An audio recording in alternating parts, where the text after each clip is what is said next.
Tem coisa que não é para ser descoberta. Tem segredo que foi enterrado fundo, com cuidado, por mãos que sabiam exatamente o que estavam fazendo. E quando alguém desenterra esse tipo de coisa sem saber o que é, o preço que se paga não tem nome no dicionário. Deixa eu te contar o que aconteceu numa quinta-feira à noite, na fazenda da Conceição, nos arredores de Água Funda, numa data que os mais velhos daqui chamam até hoje de a noite que a mata acordou. Senta aí, não apaga essa luz. Água Funda não aparece em mapa nenhum. É daquelas cidades que existem entre uma cidade e outra, 200 e poucas famílias, uma praça com coreto que ninguém usa, um mercadinho do seu Benedito, uma farmácia que abre 3 vezes por semana e um bar chamado Fim da Linha, onde os homens se reúnem para falar de nada e de tudo. A gente se conhecia. Todo mundo conhecia todo mundo. Filho, pai, avô, pai, o apelido que a família carrega, a briga que aconteceu 30 anos atrás, a cerca que nunca foi consertada, o cachorro que sumiu. A gente sabia tudo de todo mundo, menos da Conceição. Conceição apareceu em Água Funda uns 8 anos antes daquela noite. Chegou num caminhão de mudança, comprou aquelas terras nos arredores sem pechinchar, pagou à vista, construiu a casa com dinheiro que ninguém sabia de onde vinha e foi viver ali sozinha. A casa era simples, bem cuidada.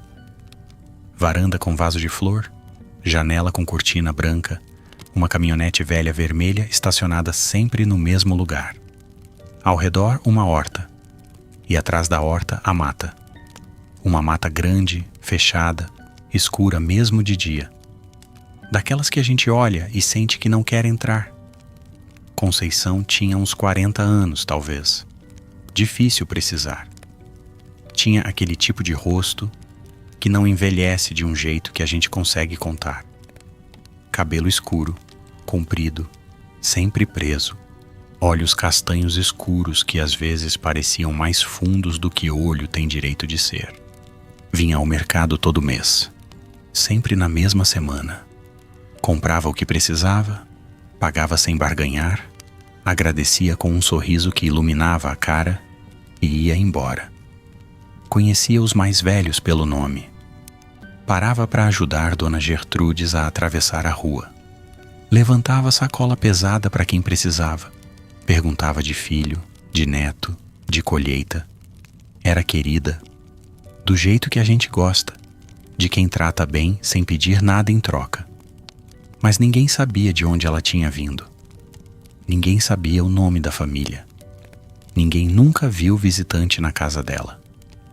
Ninguém sabia o que ela fazia da vida, como pagava as contas, por que tinha escolhido Água Funda. Quando alguém perguntava, e sempre tinha curioso que perguntava, ela sorria aquele sorriso e dizia: eu gosto de lugar tranquilo e de gente que respeita o próximo. E deixava assim. Por isso a gente deixava também. Porque no interior a gente aprende cedo. Tem coisa que a vida das pessoas não é nossa conta. Os homens tentaram, claro. Cidade pequena, mulher bonita, morando sozinha, os homens tentaram. O Ronaldo do posto, o Marquinhos da serraria, o Gilberto que se acha o mais bonito da redondeza. Todos tentaram. Todos ouviram a mesma coisa com o mesmo sorriso gentil. Obrigada, mas eu vivo bem sozinha. Agradeço a atenção. Seco, educado, sem abertura. A gente aprendeu a respeitar. Ou a maioria aprendeu. Foi numa manhã de terça-feira que eles chegaram. Claudinho tinha 19 anos e morava em Água Funda desde pequeno. Filho da dona Marlene da mercearia. Rapaz quieto, que a mãe protegia demais e que por isso nunca tinha desenvolvido o discernimento que precisava para escolher com quem andar. O tio Zacarias chegou num carro amassado que fazia barulho de panela velha. 30 anos, braço tatuado, sorriso de quem sabe que está te enganando e não se importa.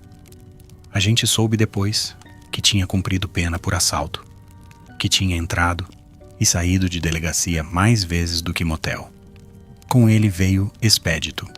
29 anos, magro, nervoso, olho que nunca ficava parado, mão que ficava mexendo em alguma coisa o tempo todo. Esse era pior que Zacarias. Zacarias era frio.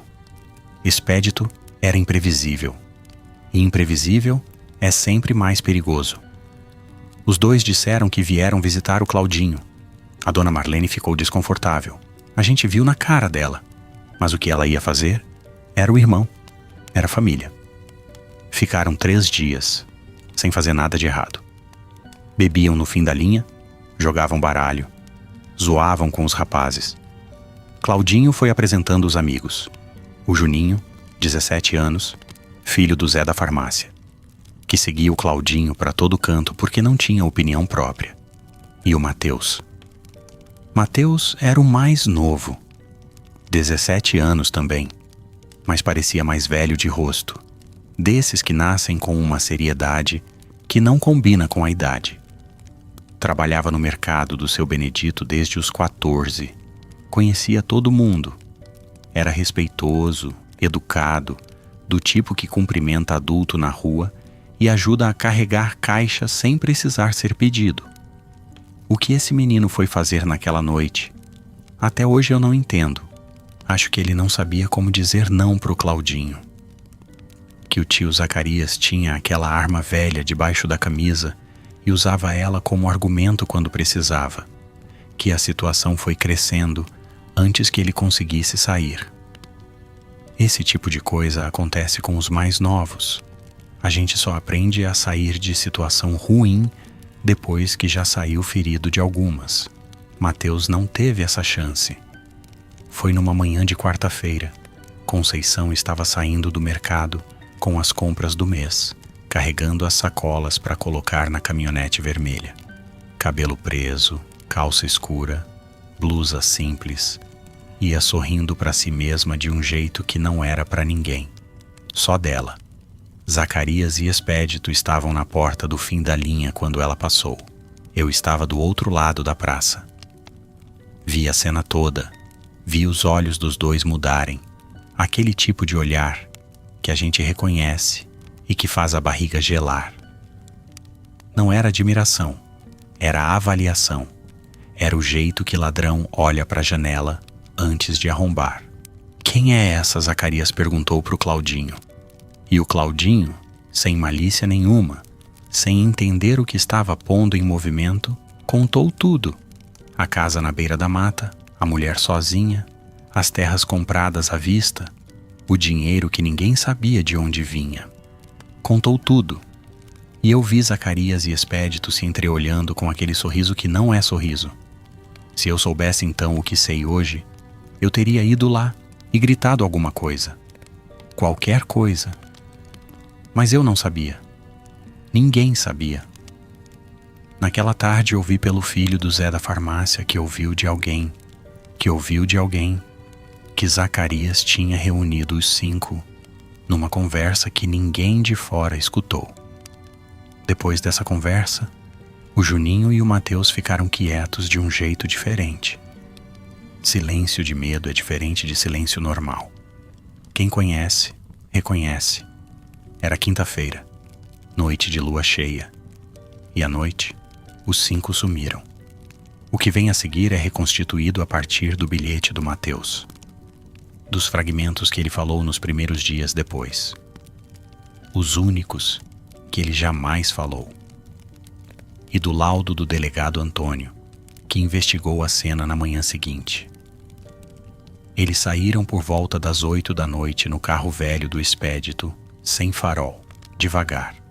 Pararam numa estrada de terra, a uns 300 metros da casa da Conceição, onde o carro ficaria escondido atrás de uma moita de eucalipto. A lua já estava alta. Mateus escreveu no bilhete: a lua naquela noite tinha uma cor errada, não branca, amarelada, como o olho de bicho doente.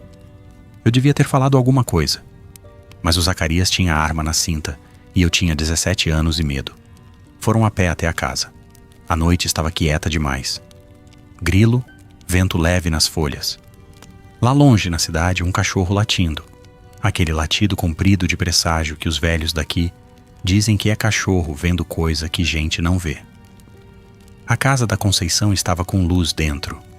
Uma luz fraca, amarelada, de lamparina ou vela. As janelas tinham cortina, mas a luz vazava pelas beiradas. Zacarias mandou o Claudinho e o Juninho ficarem de vigia. Ele e o Expédito foram até a porta. O Mateus foi junto. Não por vontade, ele fez questão de escrever isso, porque Zacarias tinha apontado a arma para ele antes de sair do carro. Expédito bateu na porta. Silêncio. Bateu de novo. E então, isso Mateus descreveu com detalhes que a gente sente na pele. A janela se abriu só à metade. Só o suficiente para aparecer o rosto da Conceição. Ela estava diferente. O rosto úmido de suor, os cabelos soltos, embaraçados. Os olhos com uma expressão que Mateus não soube nomear de cara. Depois entendeu que era dor. Uma dor por dentro. Ela viu o Mateus entre eles e algo no rosto dela mudou. Não foi pena, foi aviso. Podem ir embora, ela disse. A voz estava diferente. Mais grossa do que a voz dela de dia. Rouca, como coisa que precisava de esforço para sair no tom certo. Não é uma boa hora para vocês estarem aqui. Por favor, vão embora agora. Zacarias deu uma risada baixa. A gente só quer uma informação, moça. Abre essa porta. Vai embora, ela disse de novo. E dessa vez não foi pedido. Foi aviso. Agora. Antes que seja tarde. Mateus queria ir. Escreveu isso com clareza. Eu queria ir. Eu queria gritar para eles irem. Eu devia ter ido. Mas Expédito não era homem que recebia não. O que aconteceu a seguir durou menos de 10 segundos. Expédito agarrou a janela com as duas mãos e arrancou o trinco. Abriu o vidro todo de uma vez. E antes que a Conceição pudesse recuar, o punho dele acertou o lado do rosto dela com uma força que o barulho foi seco, úmido, pesado. Ela caiu. Expédito abriu a porta por dentro. Entraram. A casa era simples por dentro. Sala pequena, cozinha, um corredor que levava para o quarto. Cheiro de erva e madeira, e alguma coisa que Mateus não soube nomear. Escreveu assim: um cheiro que não era ruim, mas que fazia a gente querer sair, como aviso de animal. Conceição estava no chão da sala, semiconsciente. Zacarias mandou o Juninho e o Mateus amarrarem ela numa cadeira enquanto ele e o Expédito vasculhavam a casa. Mateus amarrou os nós frouxo. Não escreveu isso no bilhete, mas o delegado Antônio notou as marcas nas cordas na manhã seguinte e disse que os nós eram de alguém que não queria apertar de verdade.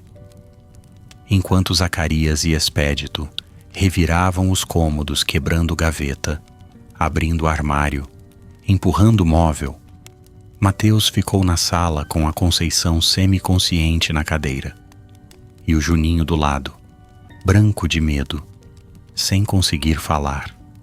A lua lá fora estava subindo, entrando pela janela que tinha ficado aberta. E foi aí que o Mateus começou a notar. A respiração da Conceição estava mudando. A princípio era curta, superficial, de quem apanhou e está tonta. Mas foi pesando. Foi ficando mais funda, mais arrastada, com um som no fundo que não era de garganta, era de peito, como o trovão que ainda está longe, mas que a gente sente nas costelas antes de ouvir. Mateus ficou olhando para ela e ela estava suando demais. A blusa encharcada, os cabelos colados no rosto, os dedos das mãos presas apertando os braços da cadeira com uma força que fazia a madeira estalar. Juninho, Mateus sussurrou. Ela tá passando mal. Juninho não respondeu. Estava olhando para o chão. E então a Conceição abriu os olhos. Mas os olhos não eram os olhos dela. Mateus escreveu. Eu conhecia os olhos dela do mercado. Castanhos, fundos, gentis. Os olhos que estavam me olhando naquela cadeira não eram esses.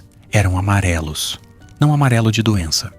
Um amarelo de coisa que brilha no escuro porque tem fogo dentro. Ela olhou para o Mateus e disse com uma voz que veio de dentro do peito, grossa e partida ao meio: "Vá embora, menino. Agora. Por favor. Ele tá chegando. E quando ele chegar, você não vai querer estar aqui." "Quem tá chegando?"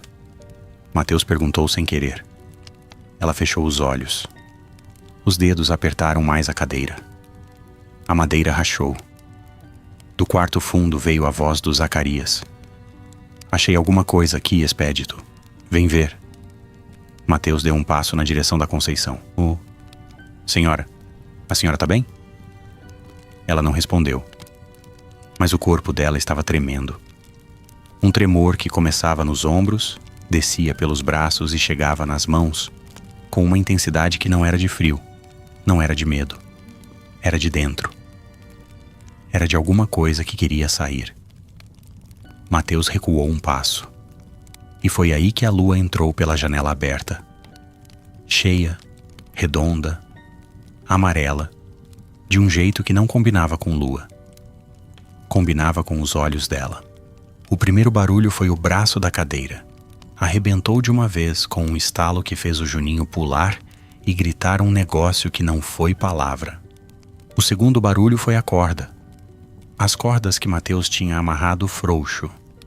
Graças a Deus ele tinha amarrado frouxo.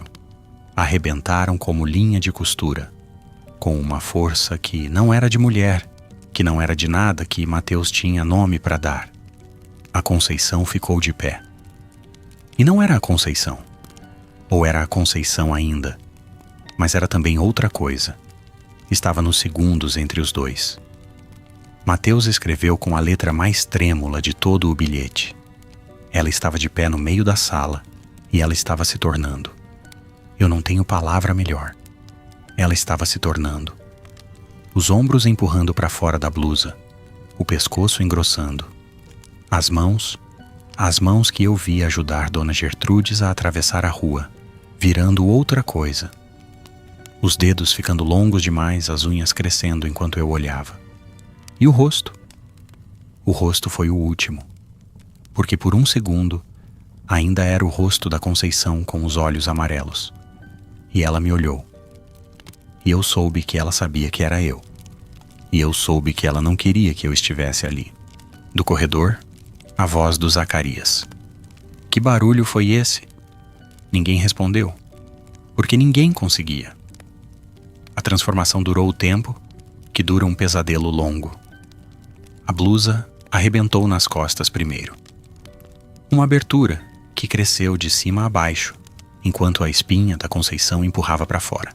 Curvava, realinhava num arco que osso humano não faz. O barulho foi úmido. Foi o tipo de barulho que a gente ouve e o estômago entende antes da cabeça. O pelo foi o que veio depois. Escuro, denso, cobrindo os ombros, os braços, o pescoço, subindo pela nuca, enquanto a cabeça mudava de forma.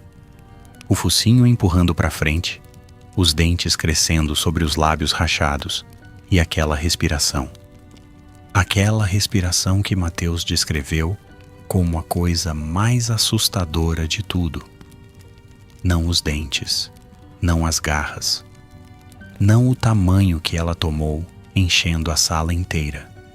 A respiração, cansada, ofegante, carregada, como quem carrega um peso que não pediu para carregar e já carrega faz tanto tempo que não lembra mais como era antes.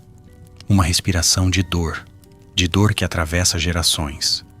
O cheiro chegou junto, quente, denso, terra molhada, mato fechado, alguma coisa ferrosa que grudava no nariz e não saía. E então, a criatura que tinha sido a Conceição virou a cabeça. Os olhos amarelos varreram a sala. Passaram pelo Juninho, que tinha recuado até a parede com a mão na boca. Passaram pelo Mateus, que estava parado no centro da sala, perna de pedra, incapaz de se mover. E pararam na porta do corredor, onde o Zacarias e o Expédito tinham acabado de aparecer. Zacarias viu primeiro. E pela primeira vez em muitos anos, Mateus escreveu isso, e o delegado Antônio confirmou depois. O Zacarias teve medo. Um medo de verdade. Não aquele medo calculado de quem avalia risco. O medo de criança que acorda no escuro e não sabe onde está. O medo de antes do raciocínio. Ele deu um passo para trás. A criatura rosnou. Um rosnado que saiu de dentro do peito como trovão preso. Grave, gutural, que vibrou nas paredes, nas prateleiras, nas janelas, dentro dos ossos de quem estava na sala. Mateus disse que foi nesse momento que as pernas voltaram a obedecer. Os 5 saíram correndo pela porta da frente. Para a noite, para a escuridão, para longe da casa. No sentido errado, para dentro da mata. A mata à noite não é o mesmo lugar da mata de dia. De dia é verde, barulhenta, cheia de passarinho e graveto. De noite é uma coisa viva que a gente não conhece. Os sons mudam. As sombras ficam tridimensionais. Os galhos que você viu de dia viram braços no escuro. E quando tem uma criatura caçando dentro dela, a mata fica do lado da criatura, sempre. Mateus escreveu. Eu não sabia para onde estávamos indo.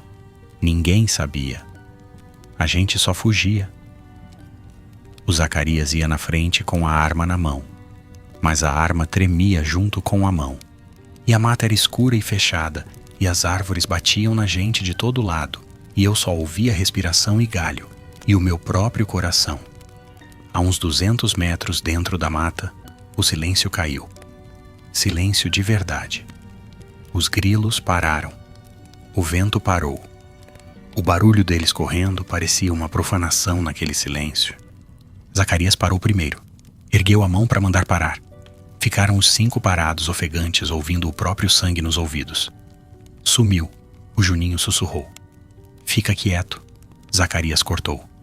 Voz baixa. Dura. Silêncio. Silêncio. Silêncio. E então, vindo de algum lugar que não tinha direção, que parecia vir de todo lugar, e de lugar nenhum ao mesmo tempo, o rosnado. Baixo. Tão baixo que parecia dentro da cabeça, não fora. Como coisa que encontrou o canal certo para chegar. Ela tá aqui. Mateus sussurrou. E o galho acima do expédito quebrou. O que aconteceu com o expédito foi rápido. Rápido demais para ser contado em detalhe. Mateus escreveu que virou o rosto para o lado, no último segundo, e não quis ver mais do que viu. O delegado Antônio viu o que sobrou na manhã seguinte. Eu não vou descrever o laudo na íntegra. Tem coisa que não precisa de descrição completa para gerar o medo certo. O que eu vou dizer é o que o delegado me disse em particular, numa tarde tomando café na varanda da casa dele, depois de muitos anos. Antônio, em 30 anos de polícia, eu vi coisa ruim. Acidente de estrada, crime hediondo, coisa que não devia acontecer com gente. Mas o que eu vi naquela mata naquela manhã não foi feito por animal que eu conheço. Não foi feito com raiva. Foi feito com método. Como coisa que sabia exatamente o que estava fazendo e por quê. Ele tomou o café. O expédito tinha batido naquela mulher, ele disse. Simples assim. Zacarias correu quando o expédito caiu. Correu como nunca tinha corrido. Aquele homem de 30 anos que tinha passado anos na cadeia sem perder a compostura, correu como um menino assustado, gritando coisas que não eram palavras, a arma ainda na mão. Mateus ouviu os tiros. 3 tiros disparados no escuro da mata. E depois o silêncio. E depois um barulho que Mateus não quis descrever no bilhete. Só escreveu. O Zacarias gritou uma vez. Só uma. E o grito parou no meio. O delegado Antônio contou que a arma do Zacarias tinha 3 balas disparadas, todas no mesmo tronco de árvore, todas no mesmo ponto. Como se ele estivesse atirando para um alvo que ficava parado esperando os tiros antes de se mover. Bala comum não faz nada para certo tipo de coisa. A gente sabe disso. Mateus perdeu o Claudinho e o Juninho na mata escura. Não sabe como. Eles estavam do lado e, de repente, não estavam mais. Não ouviu grito, não ouviu barulho. Só o silêncio, onde antes tinha respiração de gente. Os corpos foram encontrados de manhã, juntos, um do lado do outro, como se tivessem parado no mesmo lugar ao mesmo tempo. O delegado disse que a expressão dos rostos era de quem tinha visto algo e simplesmente parado. Não de luta, não de fuga, de parada. Como quem é olhado por alguma coisa que não deveria existir e o corpo decide que chega. Mateus estava perdido na mata, sozinho, no escuro, sem saber de ninguém, com o coração batendo tão forte que ele ouvia dentro dos ouvidos. Ficou parado entre duas árvores grandes, encostado no tronco, respirando devagar pela boca para não fazer barulho, esperando. O rosnado não vinha, os passos não vinham. O silêncio estava pesado como pano molhado. E então ele a viu. Ela estava-se a uns 5 metros, parada entre as árvores. Aquele corpo enorme, aquele pelo escuro que absorvia a pouca luz da lua que entrava pela copa. Os olhos amarelos brilhando no escuro como 2 pontos de fogo, olhando para ele.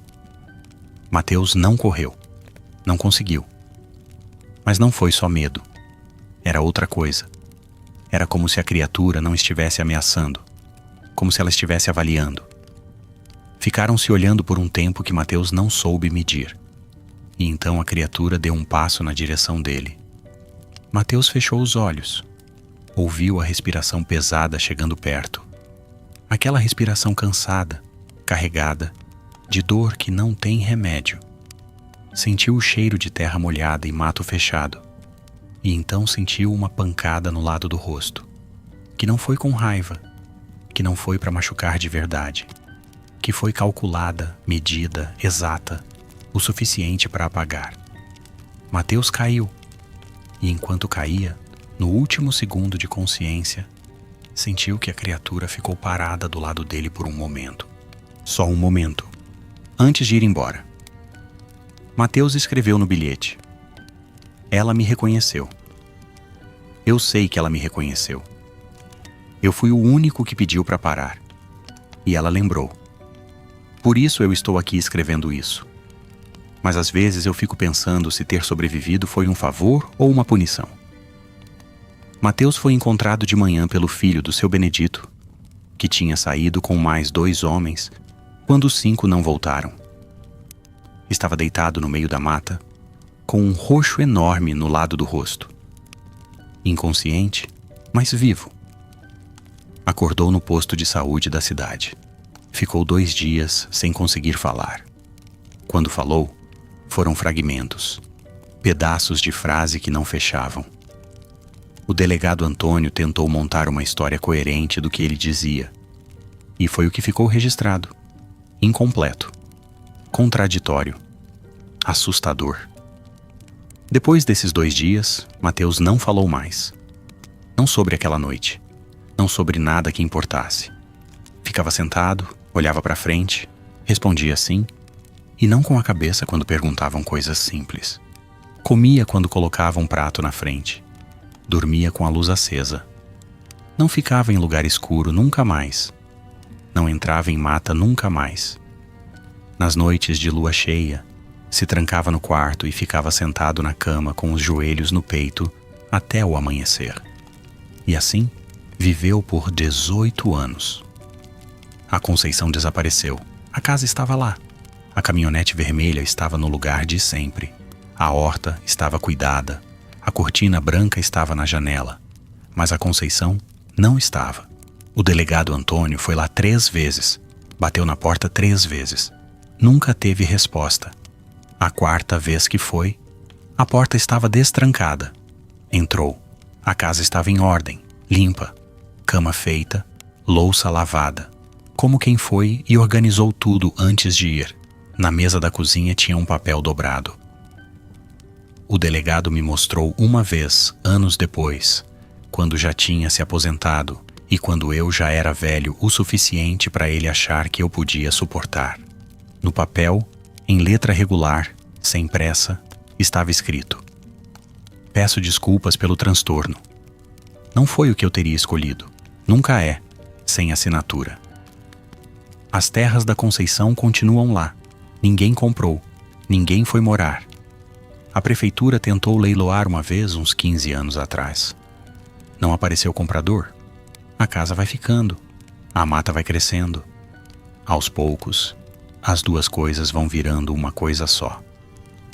Os mais velhos daqui dizem que, de vez em quando, em noite de lua cheia, quando o vento está certo, dá para ouvir um barulho que vem de dentro daquela mata. Não é animal que morador daqui conhece. É algo entre o uivo e a respiração.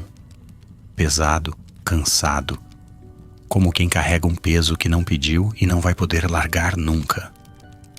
Mateus durou até os 35. Numa manhã de quinta-feira, sempre véspera de lua cheia, a mãe dele foi chamar para o almoço e não ouviu resposta. O bilhete estava na mão, com uma letra miúda, trêmula, de quem escreve com pressa ou com medo, ou com os dois. Ele escreveu as últimas palavras que alguém daqui leu em voz alta. Eu ouço ela nas noites de lua cheia. Ela me chama. Ela está se aproximando. Ela resolveu terminar o que começou naquela noite. Eu prefiro ir dessa forma. O terror é menor. Eu conto essa história porque acho que precisa ser contada. Não para assustar. Não para entreter. Para avisar. Tem gente nesse mundo que vive em paz com o próprio segredo, que construiu a vida dela em cima de um pedaço de terra isolado e de uma paz que custou caro, que sorri para você no mercado, ajuda o mais velho a atravessar a rua e não pede nada de ninguém. E tem uma razão para essa gente morar longe. Uma razão boa, para proteger todo mundo. O problema é quando alguém decide que o isolamento de uma pessoa é oportunidade. Quando alguém decide que mulher sozinha é mulher desprotegida. Quando alguém bate na porta errada, na noite errada. Hoje é quinta-feira. Daqui 2 horas a lua vai estar cheia. Eu já tô com as janelas fechadas. E se você estiver num lugar perto de mata, numa cidade pequena que você não conhece bem, e se você ouvir lá fora uma respiração pesada que não é vento, fica quieto, apaga a luz e reza para você não ser o motivo pelo qual ela está acordada essa noite. Porque se for, ela já sabe onde você está. Agora me fala nos comentários. Que horas são aí? De onde você está assistindo isso? Interior, cidade, sítio, fazenda? E se você chegou até o fim e ainda não está inscrito, inscreve. Essa foi só a primeira noite. A fogueira continua acesa.